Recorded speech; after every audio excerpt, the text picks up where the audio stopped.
We actually can actually. Yep, 10 to the 0 power. So you just apply the rule, right? No, wait. No, isn't it x to the zero power? Yeah. So no, 10 to the 0. X is the argument.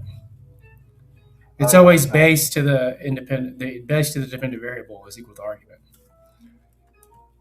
Base to the dependent variable Oh yeah, yeah, yeah. Oh my god, what am I thinking? Excuse me, I'm so sorry. is Forgive me. It's equal. been a You're long. good. Sometimes words help. Forgive me. It's been a long day. I'm so sorry about that. You're I good. apologize. You're good, man. Platonic gays exist. So that means x is equal to 1. Guess what? That is definitely 1 there. Yep. So the x-intercept is going to be labeled y comma 0. Now, here's the deal. So that's one thing. We got an intercept, but what, is there a y-intercept? We got an x-intercept. That was equal to Yeah. 1. But is there a y-intercept? A y intercept? Right. Yeah. I mean, it looks like it's really close to the graph. Like you look at it and you're like, man, I bet you it hits the. It looks like it's on the graph somewhere, doesn't it? You might be inclined to think that there is. But the thing about logarithms is you can't really understand them unless you understand their inverse. Okay. And that's just the best. That's my way anyway. I don't care what pro mathematician out there says otherwise. That's really what. That's the way I see it. That's the way I've learned it, and to see the inverse. So that's the way that it Hold on, is. hold on, hold on. Hang on. That's One what it's going to second. be. Wait, my mother's calling me. You're I'll be good. back in 2 minutes. You're good.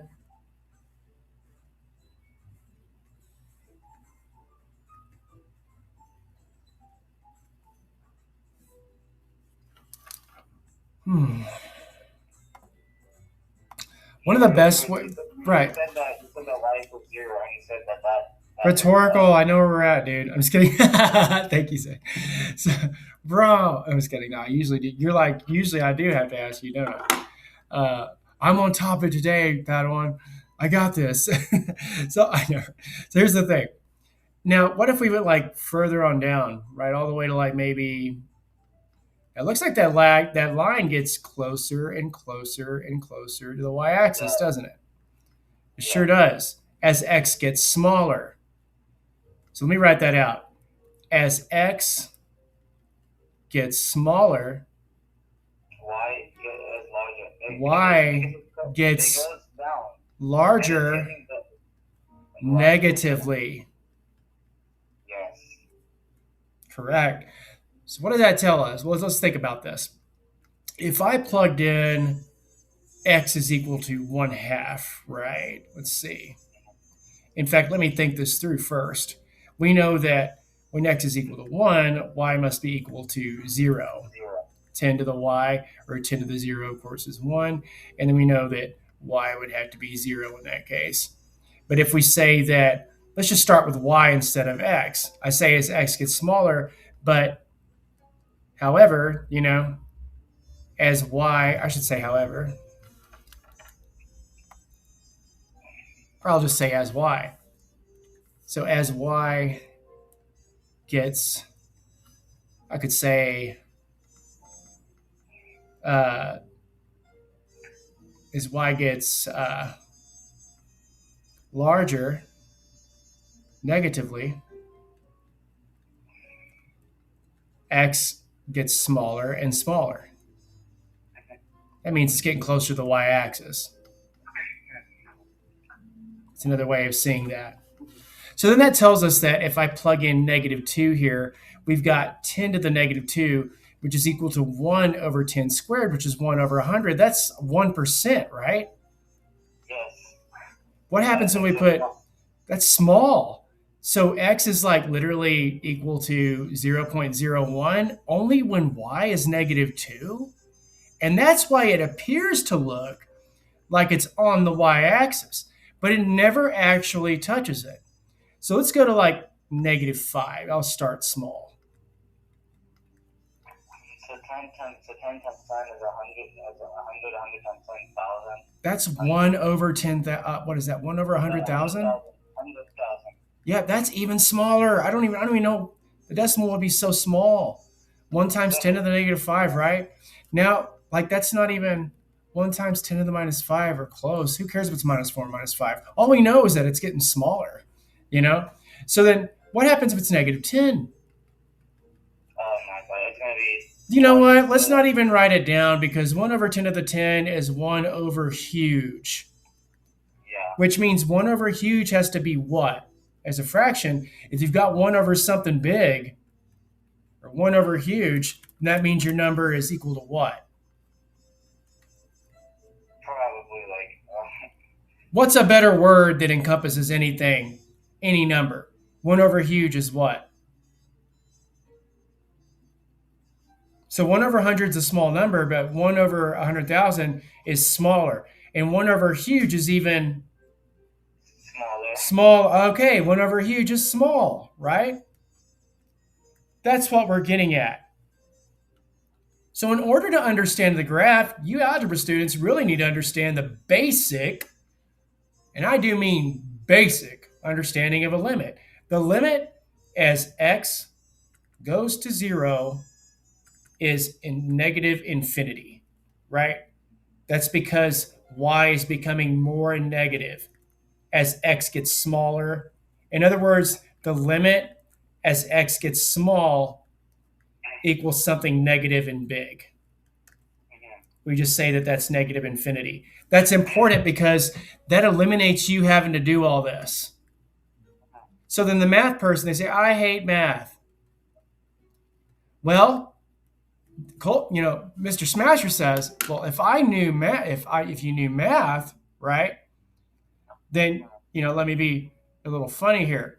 If you knew math, maybe you wouldn't be, let's say this is the person,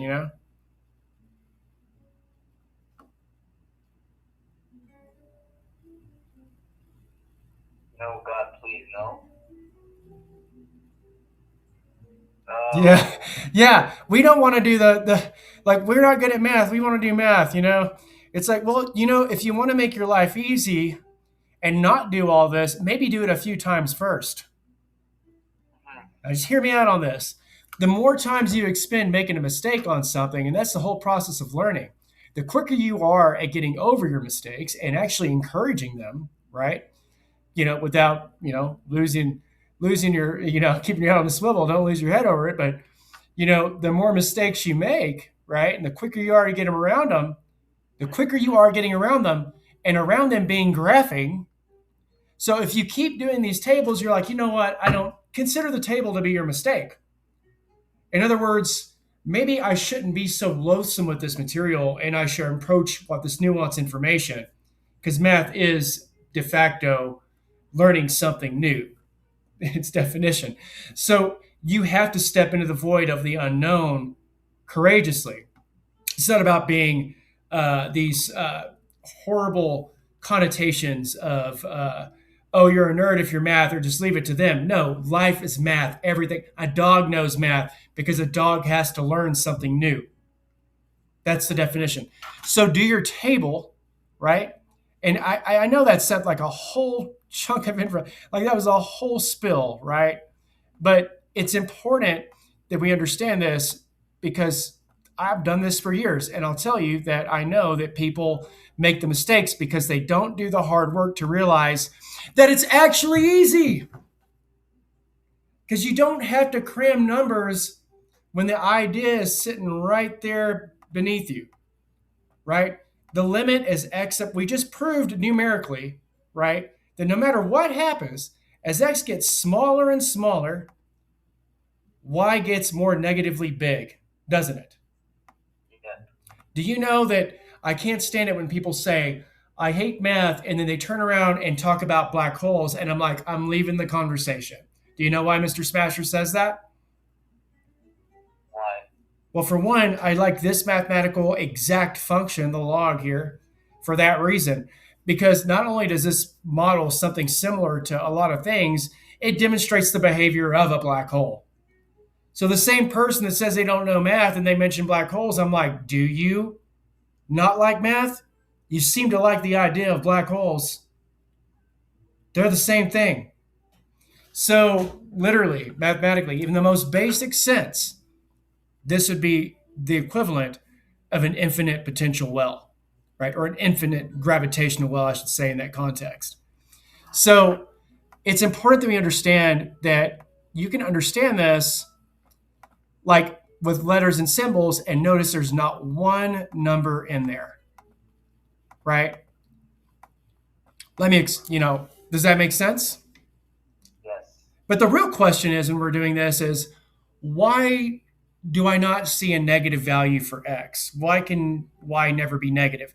So that helps us graph it, wouldn't you think? Let me explain. Why is this graph? Why are we not? Let me go to another page here. I'll have to cut that video a little bit because that was a big old information and a lot of personal jargon for. Anyway, I apologize. But here's the deal. Let's go over here. What we've got here is what I wanted to describe, and I'm going to take the table as well because it's real important that I do this. I've already done and not repeat work. The understanding. Okay, Padawans. So I want you to tell me, 2 to 1, why is there no negative value for x? Is there something you can do mathematically to prove that? Well, I'm going to show you, right? Here's the thing. No matter what we put in for y, let's say notice that we were putting negative values for y in here, right? Right. So what are we doing essentially? I've already showed it. 10 to the minus 2 is 1 over 100. 10 to the minus 5 is 1 over 100,000. 10 to the minus 10, it's just getting smaller and smaller. X is just getting smaller and smaller. And if you were to, and it's going to go down the y-axis even more, and x is going to be like close to 0, but not 0. It's just going to be smaller and smaller. That's right. I'm proud of you. X can never be negative because no matter what you do, no matter what you put into, what negative value you put in for y,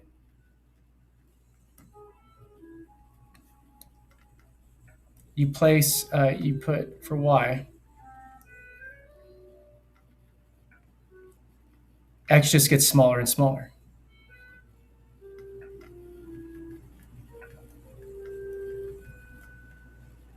It just gets closer to the y-axis,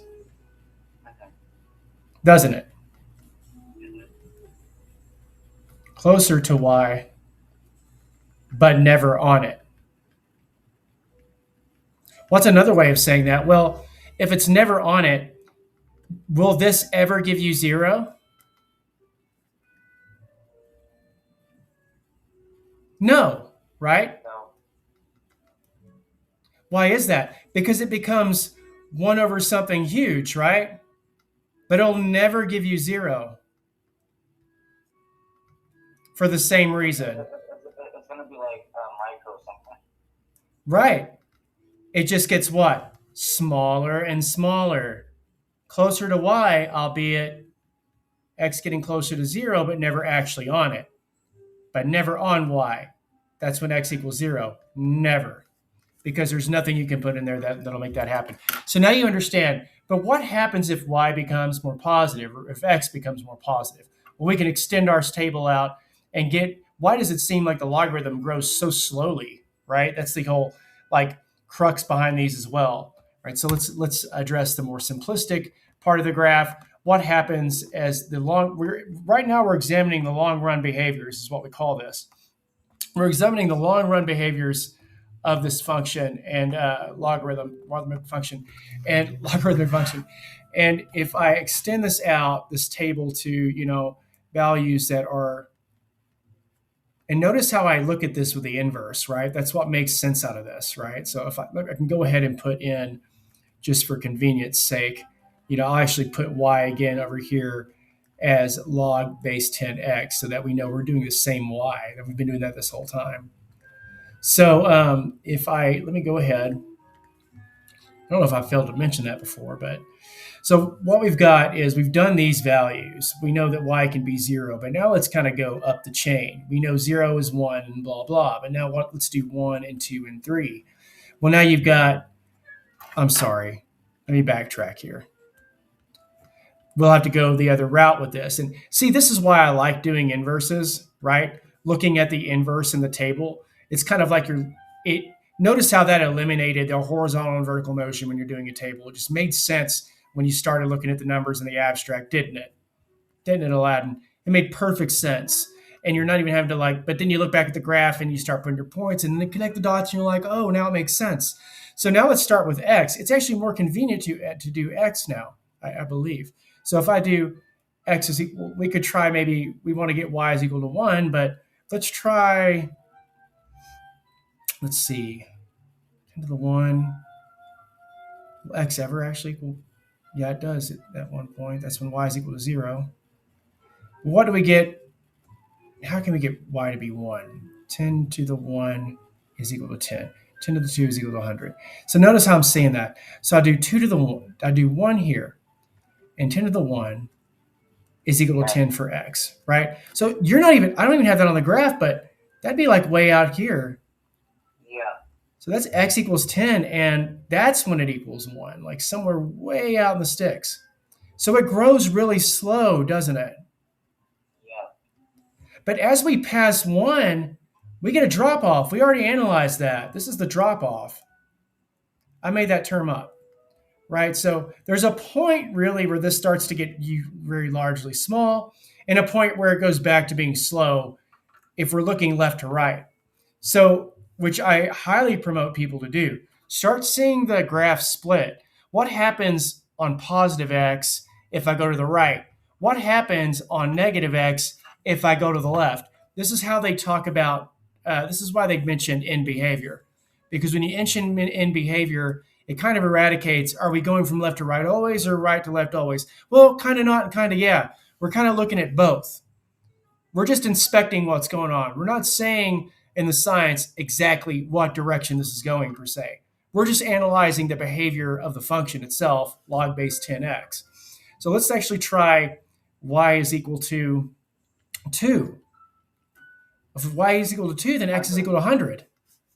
You don't even see that out here. I can't even graph it. Yeah. So this is your basic logarithm. Should be pretty easy to graph from this point out.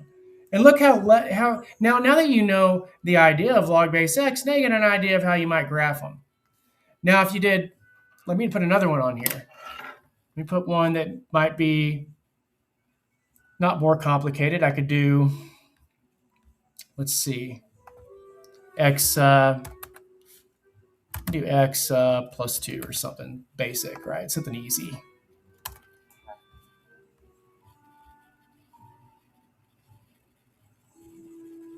And I know there's a lot of ways you can like really see these, but the second you start writing the inverse, even though that can be a convenient way too, I really think that people got to be careful with that. If you're a student and you're good at it, that's great. I love it that you did it, but as a teacher and tutor and educator, I got to be careful because if I put that on there, they're saying Y's and X's flipped and flopped all across the page.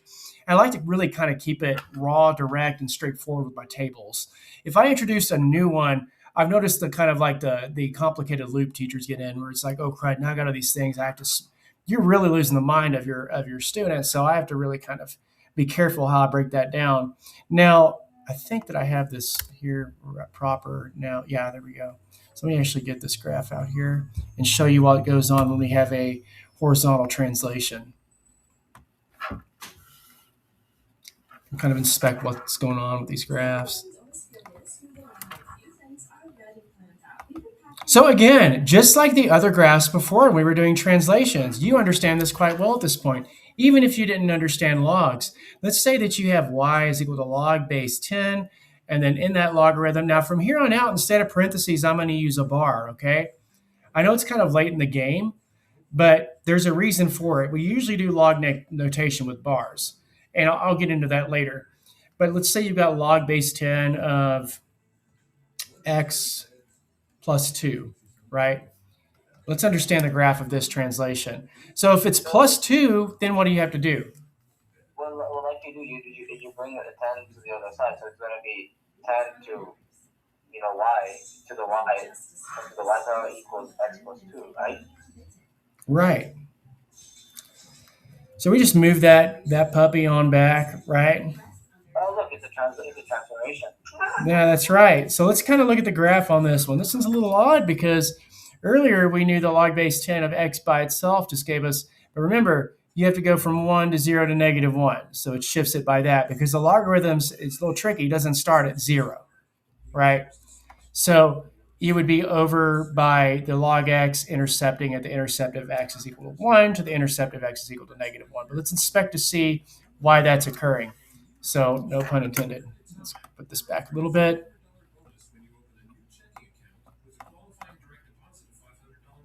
Let's see.